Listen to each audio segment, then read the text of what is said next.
Buenas noches, nosotros somos la familia Hernández Cruz, mi esposa Luz María Cruz y mi esposito Daniel H. Palma. Bueno, es un gozo estar con ustedes el día de hoy.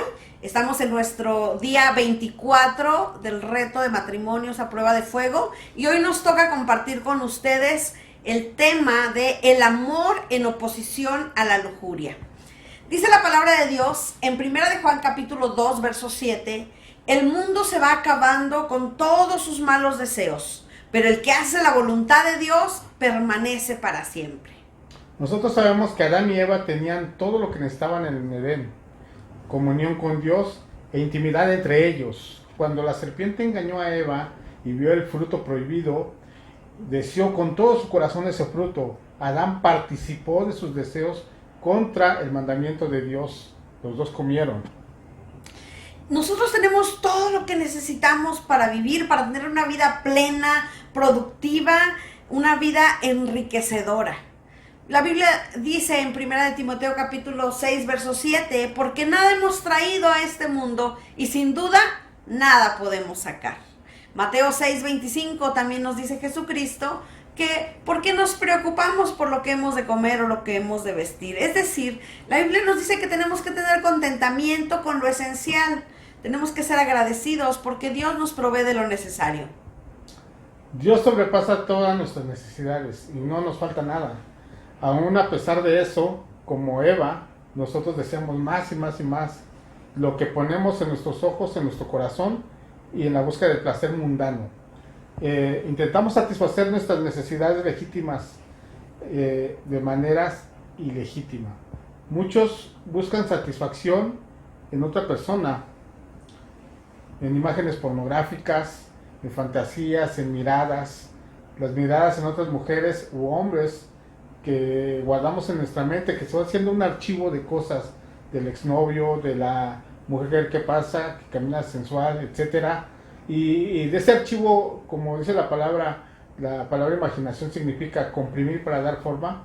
Nosotros hacemos unas gráficas de nuestra mente para hacer una fantasía y vivir en esa fantasía, ¿verdad? También se generan con la imaginación nuestra mente un archivo que comprime nuevas fantasías con nuevas personas. Nuestro corazón se enreda y actuamos en base a la lujuria. También a veces podemos codiciar posesiones, podemos codiciar poder, podemos codiciar reconocimiento. Y el engaño más grande es que pensamos, si solo tuviera eso o a tal persona, yo sería feliz. Y decidimos conseguir eso dejando de lado nuestros principios, nuestros valores, el mandamiento de Dios. Y es ahí donde empieza el problema. Primera de Timoteo, capítulo 6, verso 9 dice, pues los que quieren enriquecerse caen en tentación y en lazo y en muchos deseos necios y dañinos que dan a los hombres a la ruina y a la perdición. La lujuria significa desear con pasión algo prohibido. Y no significa que solamente sea exclusivo una mujer o algo. A veces deseamos más riquezas, una posición más alta en el trabajo, pero a costa de pasar sobre alguien, ¿verdad? Deseamos un compañero del trabajo o una compañera del trabajo, deseamos a una actriz, a $1,000,000. Cualquier cosa que deseemos es lujuria, es una pasión desmedida, un deseo que está prohibido para nosotros, no está bajo la voluntad de Dios. Y al desear esto, estamos solamente satisfaciéndonos o pensando que estamos satisfaciendo y estamos cayendo en un pozo sin fondo de anhelos y que al final de cuentas nos lleva a una insatisfacción. La lujuria se representa en diferentes etapas de nuestra vida. Se representa o viene antes del matrimonio, después del matrimonio, viene en la plenitud del matrimonio e incluso en la vejez. No porque pensamos que ya vencimos la lujuria antes del matrimonio, ya lo hemos vencido durante todo el matrimonio. Va a venir en diferentes etapas y tenemos que estar preparados para cuando venga poder repeler y poder confiar en Dios que nos va a proteger. El problema con la lujuria es que genera más lujuria. Si empiezas con un pecado, en caer en cosas como la pornografía, por ejemplo, deja de satisfacerte y cada vez buscas algo más fuerte, algo más perverso para tratar de satisfacerte. Entonces terminas lleno de culpa y terminas lejos de Dios. Santiago capítulo 4 verso 1 dice, ¿por qué hay enemistades y riñas entre ustedes? ¿Será que en el fondo de su alma tienen un ejército de malos deseos? Es tiempo de desenmascarar a la lujuria. Es una sed equivocada de satisfacción. Solo Dios puede satisfacer esos deseos de plenitud junto con mi pareja, ¿verdad? Pero cuando nosotros dejamos que sea la lujuria la que nos satisfaga, solamente estamos contribuyendo a un vacío. Y la lujuria es una luz de advertencia en nuestro corazón que no estamos llenando nuestra vida del amor de Dios. La lujuria logra que estemos en descontento con nuestro cónyuge. Genera enojo. ¿Por qué? Porque como no hay una plenitud, es un placer momentáneo que termina con culpa. Entonces no hay una plenitud, por lo tanto trae este enojo, trae adormecimiento del corazón, nos aleja de Dios, nos distancia de Dios, destruye matrimonios, trae desolación en lugar de plenitud. Segunda de Pedro capítulo 1, verso del 3 al 4 nos dice: como todas las cosas que pertenecen a la vida y a la piedad nos han sido dadas por su divino poder mediante el conocimiento de aquel que nos llamó por su gloria y excelencia, por medio de las cuales nos ha dado preciosas y grandísimas promesas, para que por ellas llegasteis a ser partícipes de la naturaleza divina, habiendo huido de la corrupción que hay en el mundo a causa de la concupiscencia. Dios quiere que venzas. Dios quiere que salgas triunfante de este problema de la lujuria. Él quiere que tengamos más de su naturaleza y nos ha dado las herramientas para ello. ¿Estás cansado de la lujuria, de la mentira, de la culpa? Comienza a poner tus ojos en la palabra de Dios. Comienza a poner tus ojos en las promesas de Dios. Y deja que las promesas de Dios se abran paso en tu corazón. Recibe el amor incondicional que Jesús derramó en la cruz del Calvario por tu vida. Dios puede satisfacerte tanto que ya no desearás comer la comida chatarra de la lujuria. Así es. Vuelve a poner tus ojos en tu cónyuge, en tu esposo, en tu esposa. Dice la palabra de Dios en Proverbios: sea bendito tu manantial y alégrate con la mujer de tu juventud, como sierva amada y graciosa Gacela. Sus caricias te satisfagan en todo tiempo y en su amor recréate siempre. ¿Y por qué, hijo mío, andarás ciego con la mujer ajena y abrazarás el seno de la extraña? Porque los caminos del hombre están ante los ojos de Jehová y él considera todas sus veredas. Dios quiere que tengas plenitud. Dios quiere que disfrutes tu matrimonio sin culpa. Empieza a tomar todas las imágenes que has ido acumulando durante todo tu matrimonio para empezar a llevarlas a los pies de la cruz. Amén. Todas estas personas o cosas o lugares o perfumes o fragancias o todos esos recuerdos, llévalos a los pies de la cruz para que tengas una buena relación con tu pareja. Dice la palabra de Dios en Primera de Juan 2:15: no améis al mundo ni las cosas que están en el mundo. Si alguno ama al mundo, el amor del Padre no está en él. Cuando un matrimonio es encendido por un fuego que no proviene de Dios, es fácil que cualquiera venga y lo apague. Y es fácil también que la lujuria lo encienda con pasión y contamine y ensucie ese matrimonio. Y esto es algo que no dura, porque también es fácil de apagar. Pero cuando un matrimonio es encendido por Dios, dice la Biblia en Cantares 8:7a: las muchas aguas no podrán apagar el amor, ni lo ahogarán los ríos. Este matrimonio va a estar encendido. Y aunque vengan ríos impetuosos, vientos, siempre va a haber este fuego ardiente del matrimonio. Siempre va a estar encendido por la eternidad.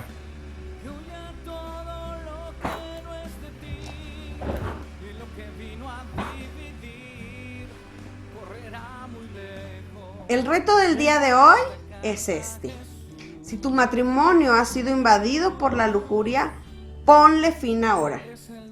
Identifica toda fuente de lujuria en tu vida y quítalo. Distingue cada mentira que hayas aceptado al buscar tener placer prohibido y recházalo en el nombre de Jesús. No puedes permitir que la lujuria viva en una habitación escondida. Reemplázala por las promesas de Dios y por un corazón lleno de el perfecto amor. Queremos hacer una oración con ustedes. Amado Dios, te damos gracias por tu amor. Gracias, Dios, porque estás interesado en sanar nuestros matrimonios, Señor. Gracias porque estás interesado en restaurar cada matrimonio, Padre. Hoy te pedimos en el nombre de Jesús que seas tú, Señor, sanando, restaurando, Señor, destruyendo toda obra del enemigo. Queremos matrimonios sanos, queremos matrimonios llenos de tu amor, llenos de tu presencia, llenos del fuego de tu Espíritu Santo.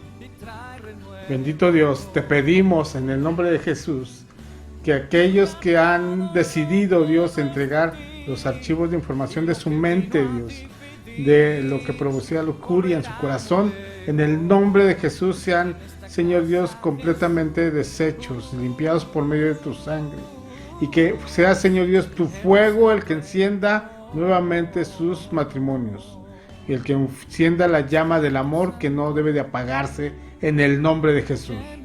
Amén. Amén. Dios les bendiga. Dios les bendiga, hermanos.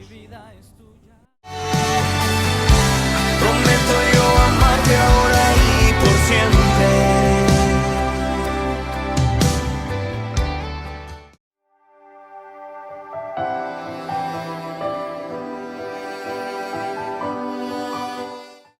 Hermanos, Dios los bendiga.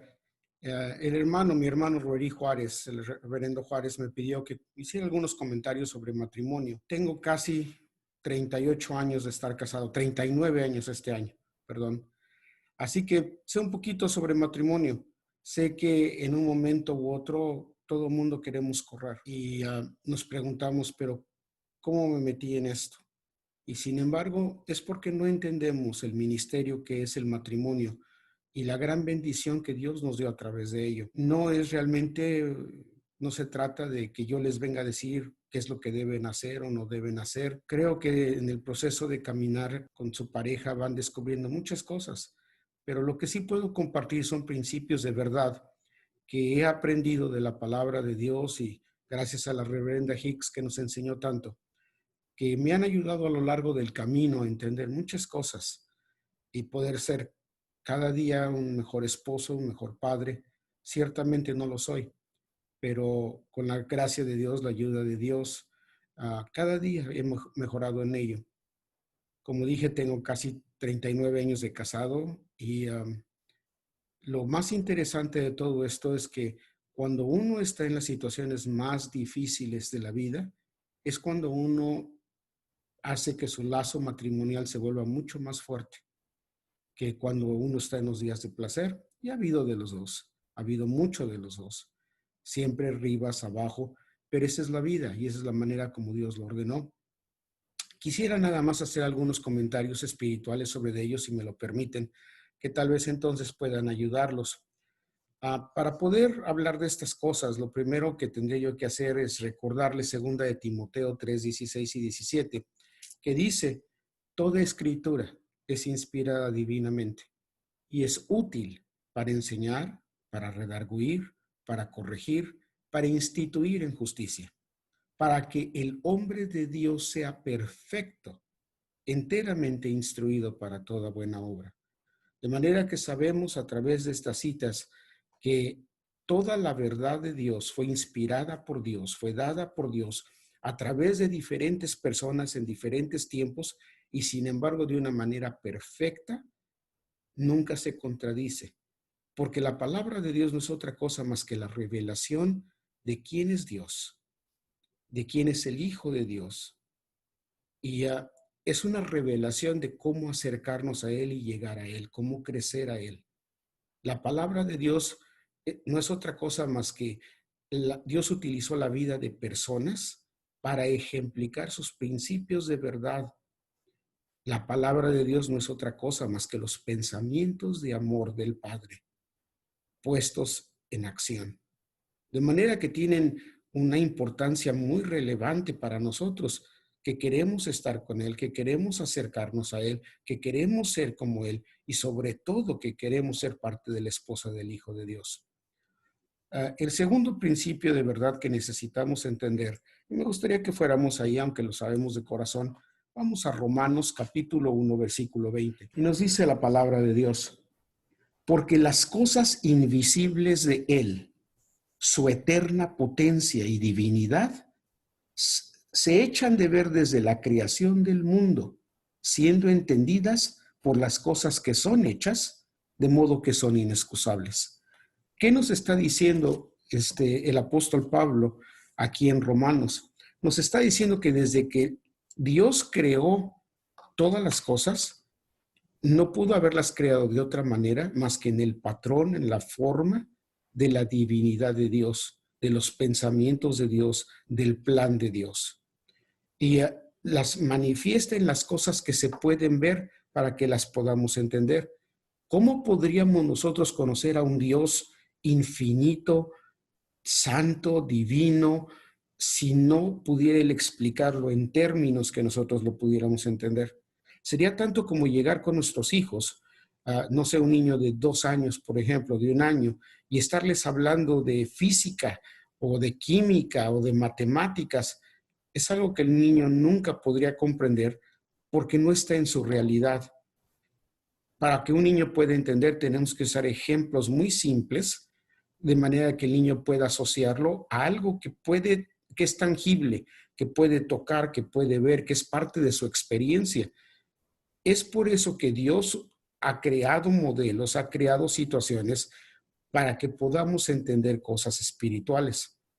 El matrimonio es una de ellas. Así como, por ejemplo, sabemos que Dios es uno, pero también es trino. ¿Sí? ¿Qué significa eso? Que a fin de que podamos comprender quién es Dios, Dios se divide en 3 maneras para poder entender la naturaleza de Dios en diferentes aspectos. Es como un diamante que vemos diferente luz de acuerdo al ángulo, al corte, etcétera. Para poder entender todo un diamante tendríamos que ver todas las luces que emite. De la misma manera, el Padre nos enseña de una parte de la característica de Dios que es como un padre. El Hijo o la palabra tiene otras características que también podemos entender porque todos somos hijos y todos, no todos, pero muchos de nosotros tenemos hijos. Pero definitivamente todos somos hijos. Y el Espíritu de Dios, así como dice que nos hizo a su imagen y semejanza, nosotros estamos compuestos de un cuerpo, un alma y un espíritu. Y sabemos que somos uno, somos nosotros, pero también sabemos que nuestro cuerpo no es nuestro espíritu. Nuestro cuerpo no es nuestra alma. Nuestro cuerpo no es el que razona. Nuestro cuerpo no es el que siente. Pero sin embargo, todos somos uno, estamos integrados en uno. Porque Dios nos hizo de esa manera, podemos entender a Dios. El matrimonio no es diferente. El matrimonio es solamente una figura que Dios dio de algo más santo, más alto, más grande en una relación con Él, en una unidad con Él. De manera entonces que si esto es algo tan importante que refleja algo primordial espiritualmente, debiera decirnos cuán importante es el matrimonio. El matrimonio, en su significado en hebreo, significa ser un señor o dueño, significa tomar una esposa, significa magnificar o levantar a una mujer. ¿Qué significa esto? Significa que está en una posición y llevarla a una posición más alta. Significa un contrato. Significa morar juntos, significa cohabitar sexualmente, significa una obligación, significa volverse una esposa, significa ejecutar las obligaciones de un hermano en referencia directa a la ley del levirato en Levíticos. El matrimonio fue instituido por Dios mucho antes de que el hombre pecara. El hombre todavía no había pecado y Dios ya había instituido el matrimonio, lo cual nos habla de la naturaleza santa de lo que es el matrimonio y la representación tan importante que es. Porque todavía no había pecado y Dios ya había dado esta bendición, esta unión matrimonial. Muchos se preguntan y dicen, bueno, pero yo no veo ninguna ceremonia que se haya llevado a cabo de matrimonio. No, porque cuando un hombre se une a una mujer, en realidad es cuando se casan. Se vuelven un marido y una mujer. Y en realidad antes, cuando uno acepta que esta persona es la persona con la que va a vivir, está obligado en un matrimonio, porque es un contrato. Lo podamos ver, por ejemplo, con José y con María. José no había tocado a María, pero descubrió que estaba embarazada. Y pensando que había roto ese pacto, este contrato matrimonial, pensó dejarla, porque él no quería ser la que la acusara. Había una ley que si una mujer se encontraba habiendo fornicado, y utiliza la palabra fornicado, no adulterado, porque cuando estaban en el pacto, en el contrato matrimonial, la palabra de Dios los trataba como ya estando casados, aunque no podía tocar a su esposa hasta casarse, pero era un contrato. Y la ley decía que entonces esa persona debía morir apedreada, y si era hijo de sacerdote, hija de sacerdote, tenía que morir quemada. José amaba demasiado a María como para ser él el que la entregara, y por eso quiso dejarla en secreto, hasta que el ángel le dijo, detente, esto que está en ella es santo, es del Espíritu, esto no tiene nada que ver con un ser humano. Ve, regresa a ella y lo que van a hacer es santo. Y llamará su nombre Jesús, porque Él salvará a su pueblo de sus pecados. Así que podemos ver que este contrato matrimonial todavía no había ni siquiera una relación, pero había un pacto, un contrato, de que uno le pide a su esposa, o en ese momento a su novia, si quiere casarse con él. A partir de ese momento, Dios lo considera como un contrato de matrimonio. Ahora bien, ¿por qué instituyó Dios este contrato de matrimonio?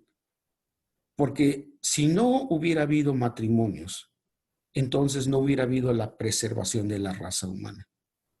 Fue la manera de Dios para producir entonces hijos. Los hijos no son otra cosa más que el fruto de una relación de amor, o debiera ser.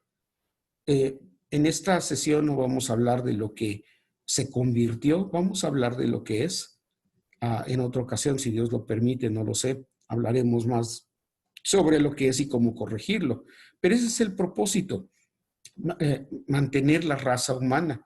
Y el segundo propósito del matrimonio es enseñarnos a nosotros a través de una figura y de una sombra cómo volvernos una esposa espiritual.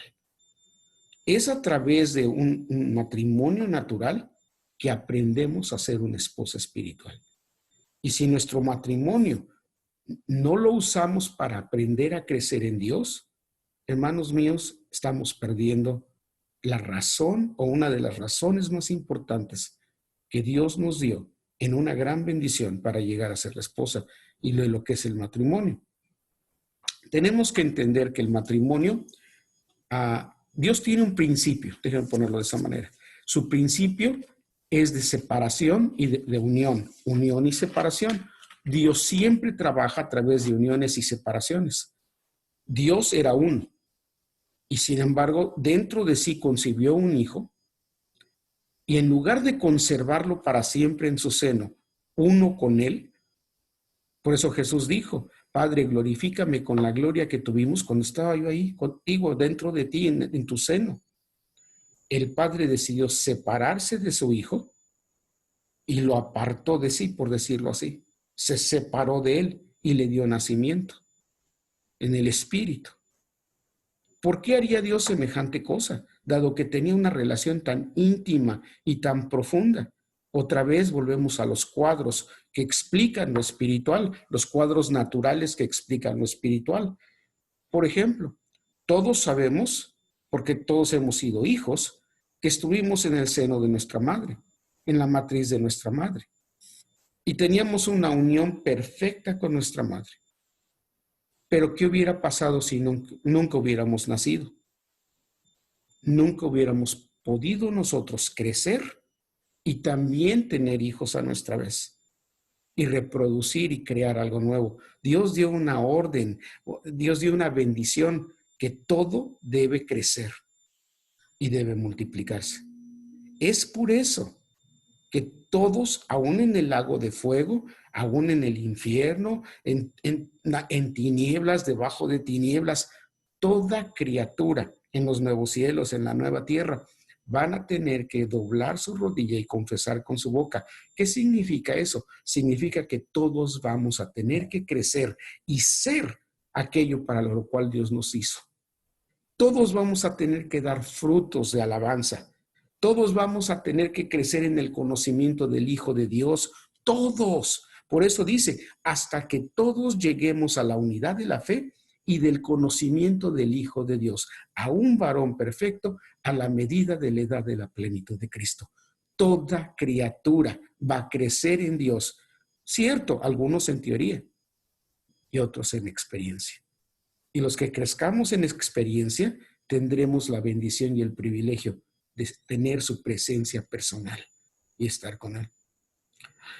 Así que en este principio de la unión y la separación, vemos que, es más, ¿por qué no vamos allá? Creo que es Génesis capítulo 1, versículo 26, y dice, y dijo Dios, hagamos al hombre a nuestra imagen, conforme a nuestra semejanza, y señoree en los peces de la mar y en las aves de los cielos y en las bestias y en toda la tierra y en todo animal que anda arrastrando sobre la tierra.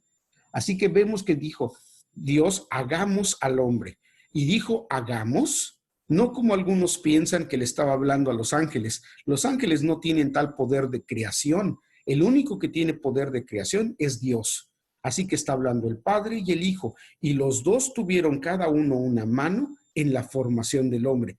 Y dijeron, hagámoslo conforme a nuestra imagen y a nuestra imagen y a nuestra semejanza. De manera entonces que Dios es masculino y femenino. Vamos al capítulo 2, en el versículo 21. Y Jehová Dios hizo caer sueño sobre Adán, y se quedó dormido. Entonces tomó una de sus costillas y cerró la carne en su lugar. Y de la costilla que Jehová Dios tomó del hombre, hizo una mujer, y trájola al hombre. Y dijo Adán, esto es ahora hueso de mis huesos y carne de mi carne. Esta será llamada varona, porque del varón fue tomado. Quiero que noten que no dice del hombre fue tomado. La palabra para hombre es Adam, pero la palabra varón es Ish en hebreo, que tiene que ver con el hombre espiritual. Y Adán, a través de la profecía, porque Adán fue el primer profeta de Dios, empieza a profetizar, porque él estaba dormido, estaba en un estado de inconsciencia cuando esto sucedió, pero al ver a su mujer, pudo reconocer de dónde venía. Dijo, esta es carne de mi carne y hueso de mis huesos. De manera que hay una conexión con la carne, pero la llamó varona, no la llamó mujer, no la llamó ser humano, la llamó varona, porque en hebreo la palabra varona es isha o isha, que significa esposa, mujer, mientras que ish significa esposo y significa hombre.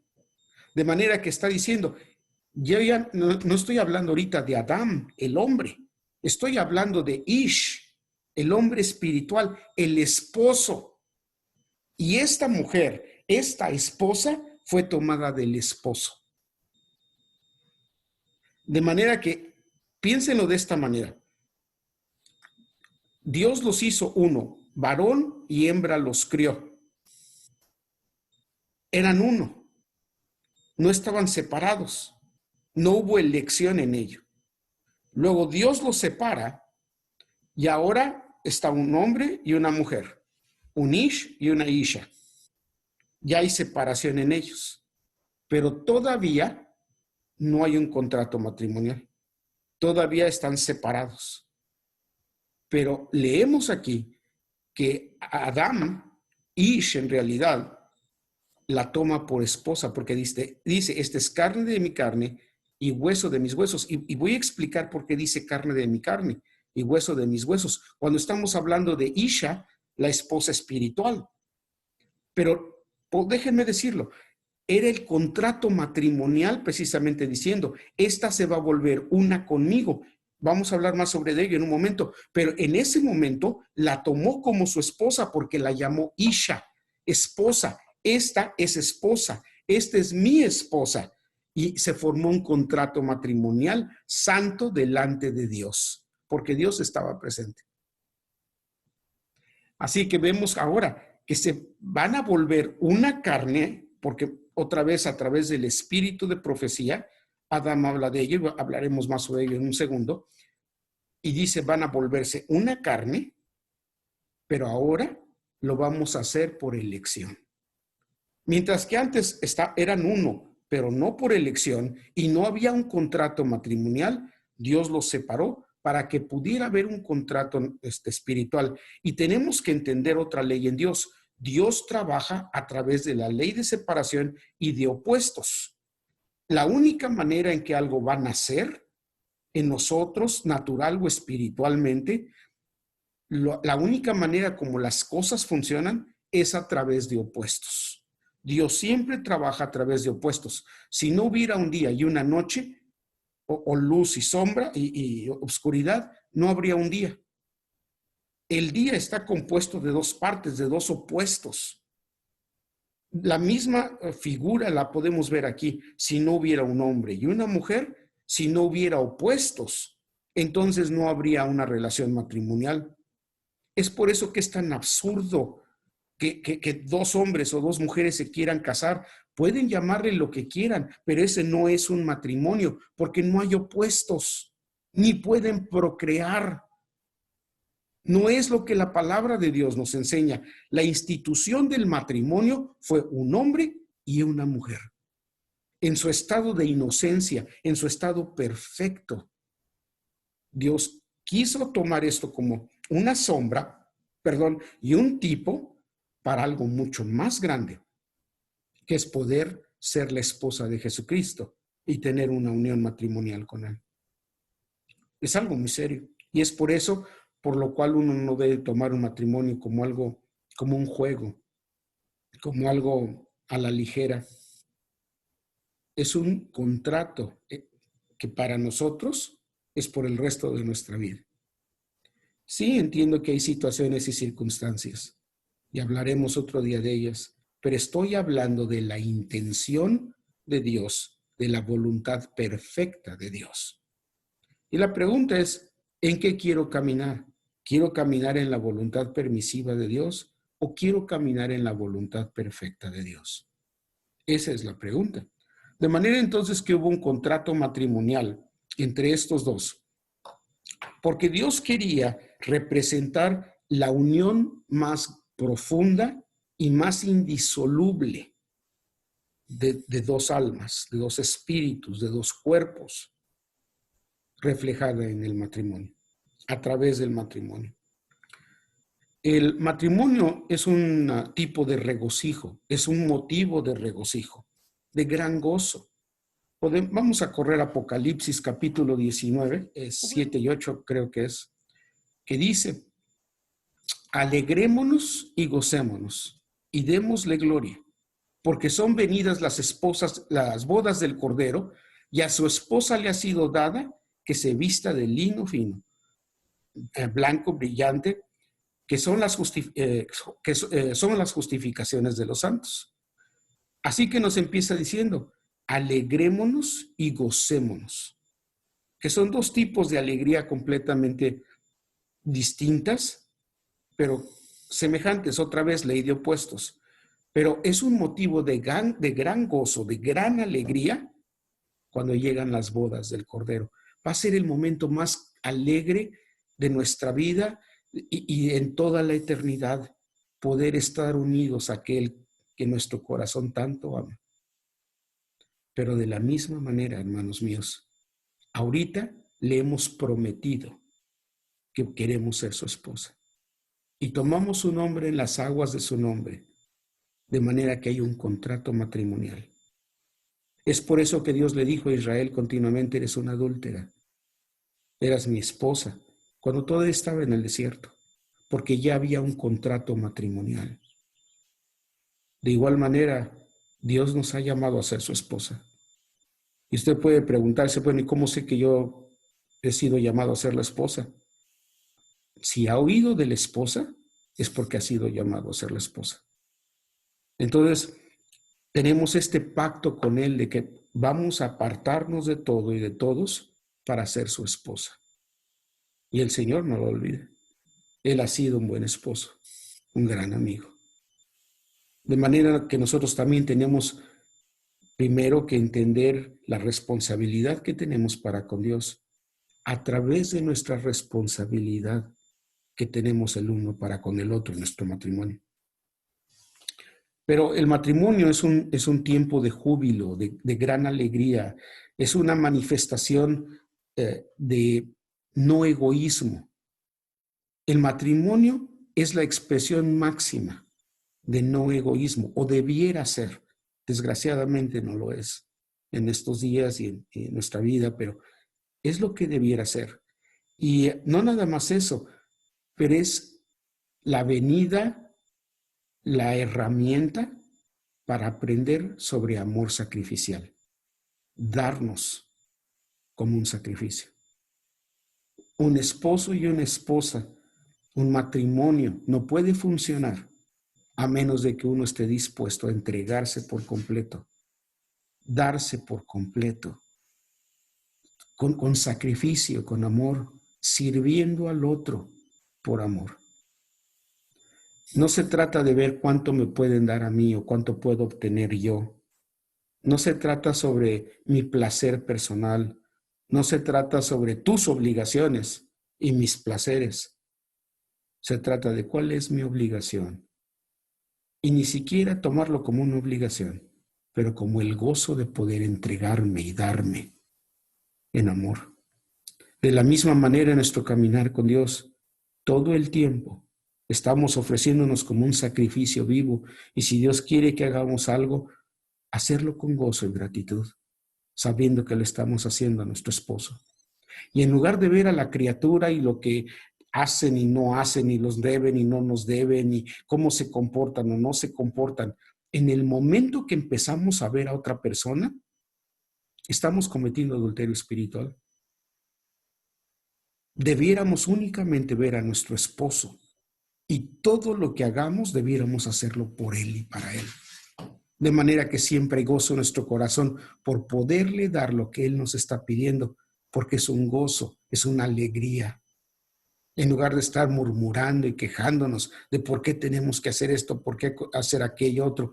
¿Se acuerdan? La esposa en Cantares se acababa de casar y el esposo le dice, sal y ministrale a la gente que está aquí, a los invitados, dales de comer. ¿Qué podía darles de comer? ¿Qué había en la mesa de banquetes? Sino el cuerpo y la sangre de Jesucristo, lo mismo que ella había recibido, y se negó a hacerlo. Dijo, no lo voy a hacer. ¿Por qué? Porque esa es la misma gente que la persiguió a ella. Y su resentimiento dijo, yo no voy a ser un siervo de estos. A ese yo no le doy. A ese yo no le sirvo. Y de inmediato perdió a su esposo, porque vino tratando de reprenderla en lo privado y ella no quiso. Se rehusó a abrir la puerta y él se fue. De inmediato el Señor se va. Pero cuando uno está enamorado de él, hacemos lo que hizo la esposa, se puso como loca y salió corriendo buscando a su amado hasta que lo encontró. Y solamente lo encontró hasta que hizo lo que él le había dicho que hiciera. Vuelvo a decir, el matrimonio no es otra cosa más que una preparación. El matrimonio natural es una preparación en nuestro matrimonio espiritual de caminar con Dios. Nos dice también esa cita, y a su esposa le ha sido dado que se vista de lino fino. A su esposa le fue dado. Y estas palabras, le fue dado, en realidad indican en hebreo una voluntad de hacerlo. te doy la oportunidad de hacerlo si tú quieres hacerlo. Ese fue el contrato matrimonial cuando nosotros le dijimos, Señor, yo quiero ser tu esposa y me voy a preparar, voy a estar lista para cuando tú vengas en los aires y me puedas sacar de aquí. Quiero estar lista. ¿Recuerdan la parábola de las 10 vírgenes? Se quedaron dormidas. La mitad tenía aceite, la mitad no tenía aceite, pero las 10 se quedaron dormidas. Y se oyó una voz que dijo, aquí viene el esposo, despierten, ya está aquí el esposo. ¿Quién dijo semejante cosa? La esposa estaba al pendiente de su esposo. Ella no se fue a dormir, ella estaba vestida, lista, porque en los días antiguos en el oriente, la esposa estaba vestida para cuando el esposo viniera y se la llevara. Ella nunca sabía cuándo iba a llegar. Ella tenía que estar lista y vestida para cuando él viniera. Y vino el esposo y ella estaba lista y las que las despertó se levantaron y tenían suficiente aceite y se fueron en el rapto, en otras palabras, pero no fueron la esposa porque ellas no estaban listas, no estaban vestidas, reflejado en el hecho de que se quedaron dormidas. Pero esta hizo un contrato matrimonial, hizo un pacto matrimonial y estaba lista. De manera que a ella le fue dado que se vista. Ella tuvo la voluntad y el deseo. Tomó este contrato matrimonial en serio y con voluntad se preparó para estar lista para las bodas del Cordero. Y por eso era tal motivo de gozo y alegría y gusto. ¿Cuál es la evidencia de que lo hizo? Sus elecciones, reflejadas en su lino fino, blanco y resplandeciente, o en otras palabras, en sus obras justas. ¿Y cuáles son las obras justas? Creer a Dios. Pero esa es otra historia para otro día. Pero para mí esto es hermoso, porque vemos el matrimonio como la única manera en que voy a obtener placer de una manera legal. Pero es un dolor de cabeza. Hermano mío, hermana mía, si eso es todo lo que usted piensa, si es todo lo que usted cree, está perdiendo la razón del matrimonio. Porque en el proceso de hacer las cosas naturales, voy aprendiendo cómo caminar espiritualmente y cómo ser una esposa espiritual. El hecho de que ella estaba vestida nos muestra que se había vestido y se había preparado por dentro y por fuera. Por dentro, en su alma y en su espíritu, en su corazón, su mente. Había sido leal, fiel, había tenido la voluntad de caminar con Dios. Estuvo dispuesta a encontrar cuál era la voluntad de Dios para ella y caminar en esa voluntad.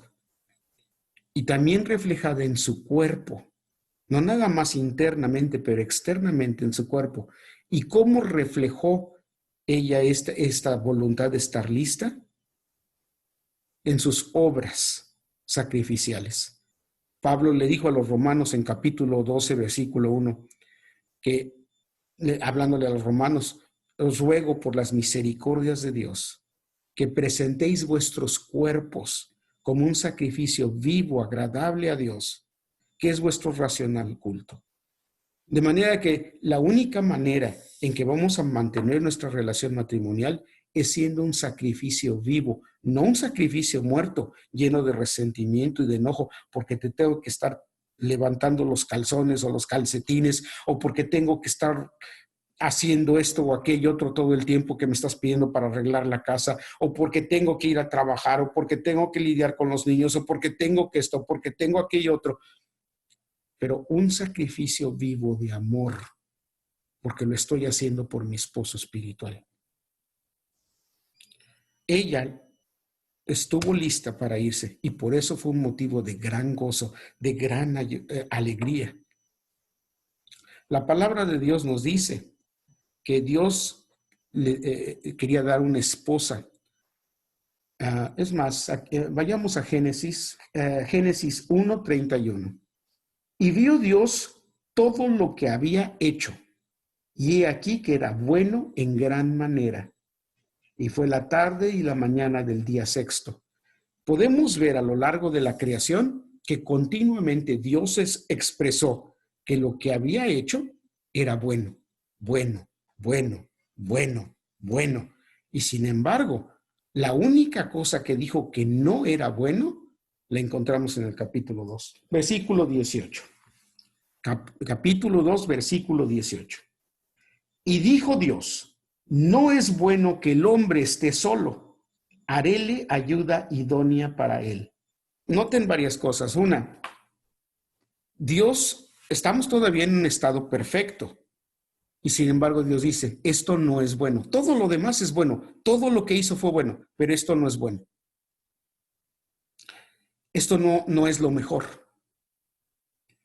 Y dijo, no es bueno que el hombre esté solo. Y voy a hacerle, por lo tanto, una ayuda idónea para el hombre. El hecho de que Dios quisiera hacer una ayuda idónea para el hombre era porque Dios quería sanar un problema, una enfermedad que el hombre tenía. Pero el hombre ni siquiera estaba realmente consciente de ella.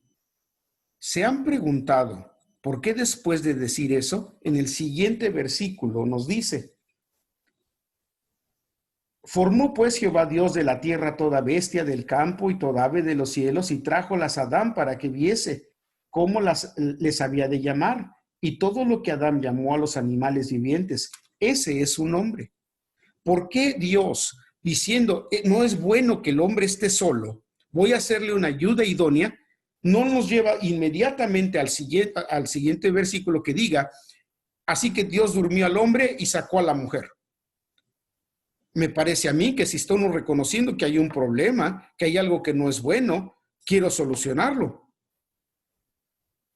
La gran sabiduría de Dios es increíble. Pero dice que en ese momento puso a trabajar al hombre. Sí, ya sé lo que están diciendo algunas hermanas. Lo mejor que puede uno hacer para aliviar los problemas del hombre es que se vaya a trabajar. Pero había una razón en todo esto. El hombre no se había dado cuenta realmente de su soledad. Y Dios le trae los animales y se los trae para que los empiece a nombrar, para que vea la naturaleza de estos animales. Él solamente dijo lo que veía. La percepción de Adán fue increíble. El hombre más perceptivo que jamás haya existido. Y viene Adán a lidiar con los animales y empieza a notar que había un león y una leona, un tigre y una tigresa, que sea un perro, una perra. Todo tenía una pareja. Todo tenía un compañero y una compañera. Y Adán empieza a percibir que él no tenía a alguien igual a sí mismo. No había en toda la creación alguien con el cual él pudiera sentarse y compartir la vida, poder razonar y platicar, poder experimentar, compartir las mismas experiencias. No había nadie que pudiera ayudarlo a él. No había nadie que pudiera hacerlo sentir algo. Por ejemplo, podemos tener un animalito en la casa, un gato, un perro, y sobre todo los perros nos buscan mucho. Ahorita mismo los dos están aquí a mis pies, aquí en mi casa, porque estoy yo aquí. Y uno puede amarlos, se vuelven parte de la familia, pero nunca van a ser un esposo o una esposa, porque no podemos compartir nuestra vida y nuestros problemas y nuestras situaciones y nuestros anhelos y nuestros sueños con ellos. No lo entienden, porque no somos iguales. Así que el hombre empezó a darse cuenta de esta necesidad que tenía. Y Dios adrede lo hizo para que empezara a darse cuenta de su necesidad.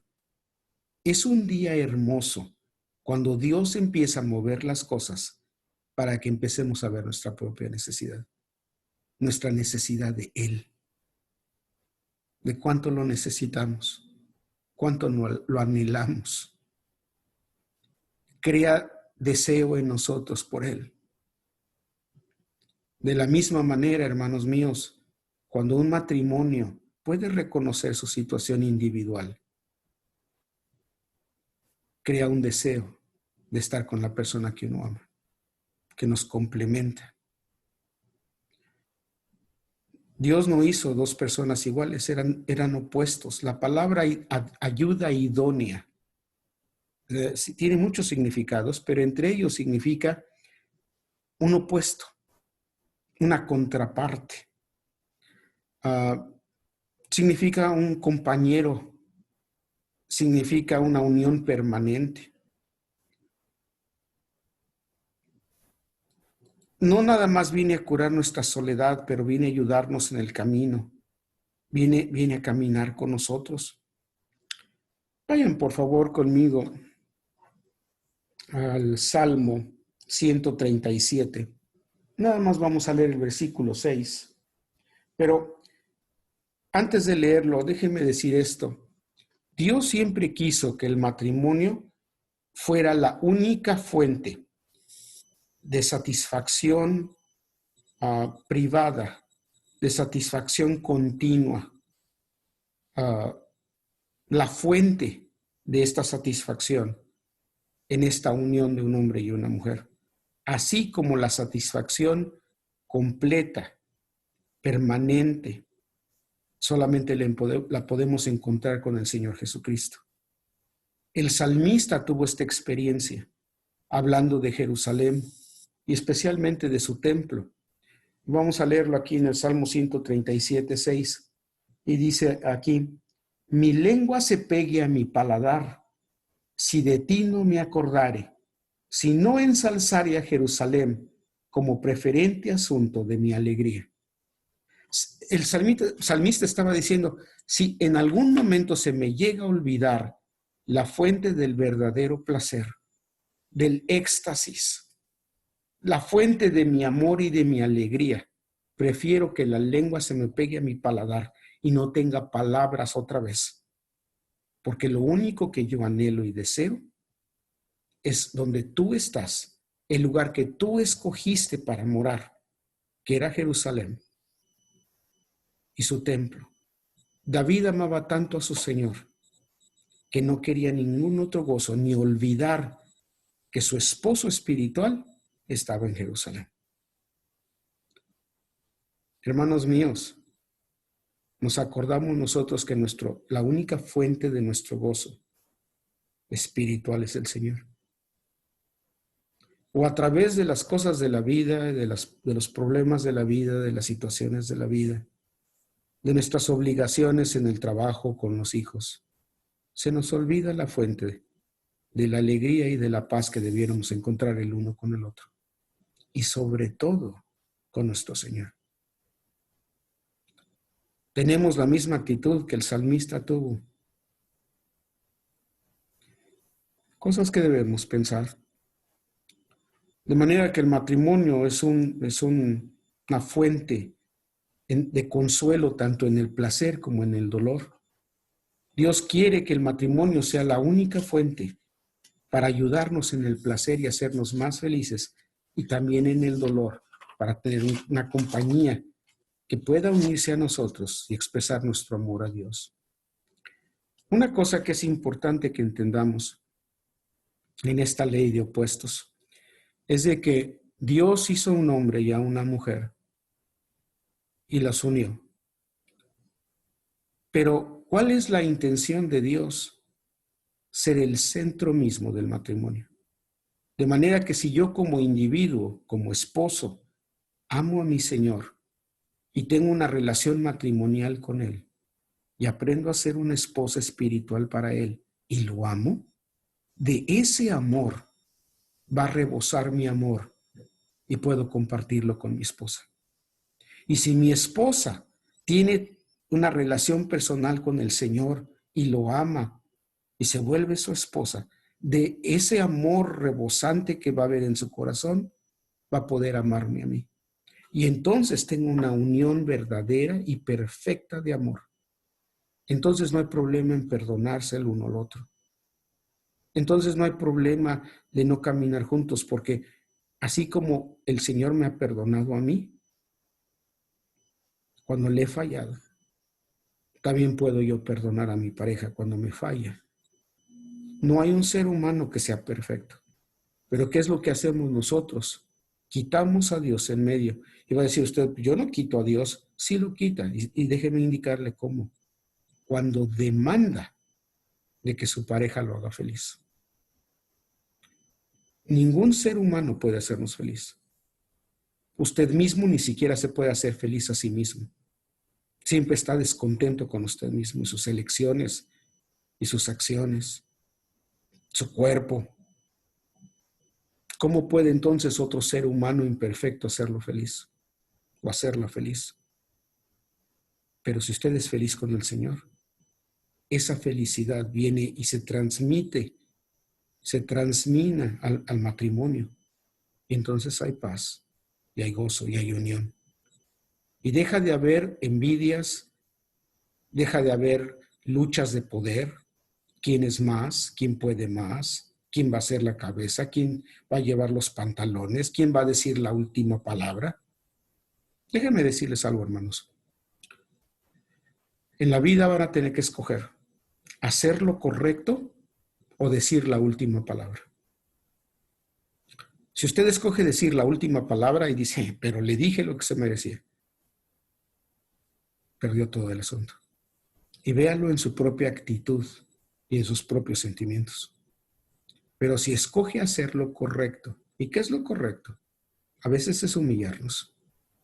A veces es humillarnos. Aunque la otra persona piense que ganó y que esto y que aquello, si yo mantengo mi relación con Dios, eventualmente voy a ganar. Cuando estoy demandando que la otra persona me haga feliz, demando que sea todo en mi vida. Rehúso separarme de ella. Todo matrimonio se compone de dos personas. Hay un lado en donde el ser humano es un individuo y nunca va a dejar de ser un individuo. Cuando se vaya de este mundo, no se van a ir en pareja. No es decir, a ver, chaparrito, ya me voy, te vienes conmigo. A ver, chaparrita, este es el día en que me muero, prepárate porque también a ti te toca. No, es individual. Hay un caminar individual con Dios. Y hay un caminar colectivo. Y hay un tiempo en venir y unirnos los dos, física, espiritual, mentalmente.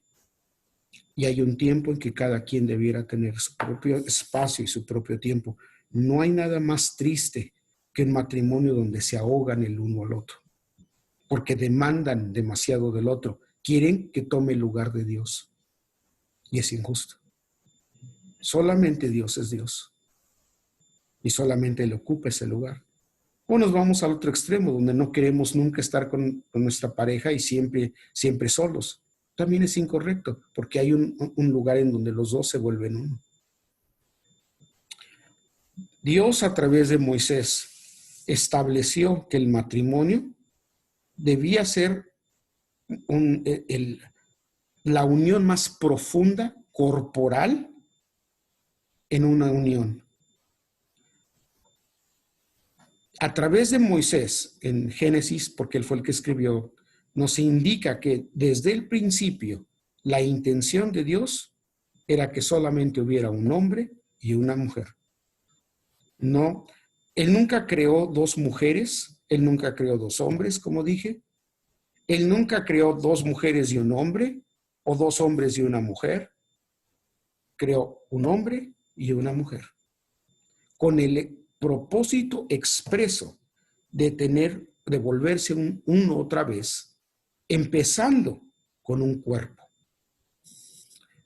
Muchos se preguntarán, bueno, pero ¿por qué dice que se volverán una sola carne? Dios quiere que todo matrimonio se vuelva un cuerpo, un alma y un espíritu, pero no puede empezar en el alma y no puede empezar en el espíritu. Eso es algo en lo que tenemos que crecer, pero podemos empezar en el cuerpo. Y Dios permitió esta unión y la bendijo para que un hombre y una mujer se unan corporalmente para volverse uno. Eso debiera indicarles, hermanos, hermanas, que cuando ustedes se unen a otra persona, se vuelven un cuerpo con esa persona. Y si están buscando una ramera para unirse o cualquier persona en la calle o lo que sea, se vuelven uno. Su cuerpo se vuelve uno. Y es así como empieza a romperse este matrimonio. Pero cuando un hombre y una mujer se vuelven uno, se vuelve un lazo más fuerte de unión. Un matrimonio que no son uno corporalmente es un matrimonio que tarde o temprano va a disolverse. Se necesita de mucha madurez para mantenerlo. No digo que sea imposible, estoy diciendo que se requiere de muchísima madurez. El mismo Señor Jesús estableció que desde el principio Él hizo un hombre y una mujer solamente. Vamos por favor al al libro de Mateo, capítulo 19. Y vamos a leer los versículos 4 y 5, que es cuando los fariseos vienen a tentar a Jesús, como todo el tiempo lo estuvieron haciendo. Y querían preguntarle si era lícito que el hombre dejara a su mujer. Mateo capítulo 19, versículo 4 y 5 dice, y él respondiendo les dijo, ¿no habéis leído que el que los hizo al principio, macho y hembra los hizo? Y dijo, por tanto el hombre dejará padre y madre y se unirá a su mujer y serán dos en una carne. Así que no son ya más dos, sino una carne. Por tanto, lo que Dios juntó, no lo aparte el hombre. El matrimonio empieza con esta unión física y se hace un lazo de amor. Se hace un lazo fuerte, pero es solamente el principio de una unión más grande en el alma y en el espíritu. Y si Dios nos permite, hablaremos más de ello en otra ocasión. Que Dios los bendiga. Gracias.